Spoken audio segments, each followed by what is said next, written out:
my advice to His Excellency the President, William Ruto, ignore completely the advice given to you by Aaron Cheruiyot, and that's for your own good as the President of the Republic. But still on the same, if he decides to ignore, Kenyans would want him to come out just like the same way he came out during the LGBT debate and say this thing cannot happen under my watch. Then I believe he is the same guy, or he is the right guy to put things into perspective, because this is deputy. His deputy has talked about, has bashed the media, and this is one of his most trusted lieutenant, and actually the Senate majority leader. If we don't keep if they keep up this, we'll hear another leader talk about the same thing, and another leader. Then why I was saying be so, attacked. Why I was saying so, by asking him to ignore, is sometimes you can even get a public pronouncement, but it doesn't mean nothing. It's just a public pronouncement. And I understand what you're saying, because it is very important that the safety of journalists is put at risk by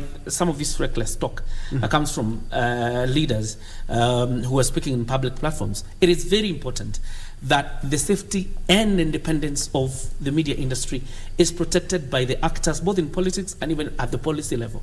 It is very important. Number two, I want to be as objective as possible on this matter. I understand where Aaron Cheruiyot is coming from, and I understand where the Deputy President is coming from. If in retrospective we look at ourselves as media, there have been some misdeeds of some sort. And you remember, there's no time that the media has been indicted as the last elections. The media was indicted. In fact, yesterday, the regulator, the Media Council, indicted the media once more over the Matiang'i saga, because you know what happened that particular night. And then there's nobody who has a clip showing any evidence of the alleged raid. So I would say this, as colleagues, let's take personal responsibility. Let's also take collective responsibility in terms of how we discharge our duties. It is very important. Number two, for the policymakers, the legislators, and so, the media is not operating to massage your ego. The media has a primary duty to inform Kenyans what is happening. It may not be good to you, it may not taste good to you, but that's generally our job. No hard feelings. Sikwa ubaya, you know, there are no hard feelings.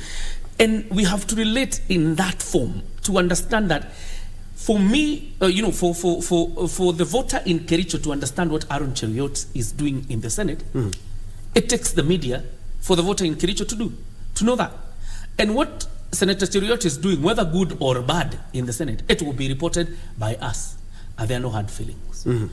So we need to separate, let there be boundaries. Do your job, let us do It's a two-edged sword. Yeah, and do yours with responsibility. We promise we will also do ours with responsibility.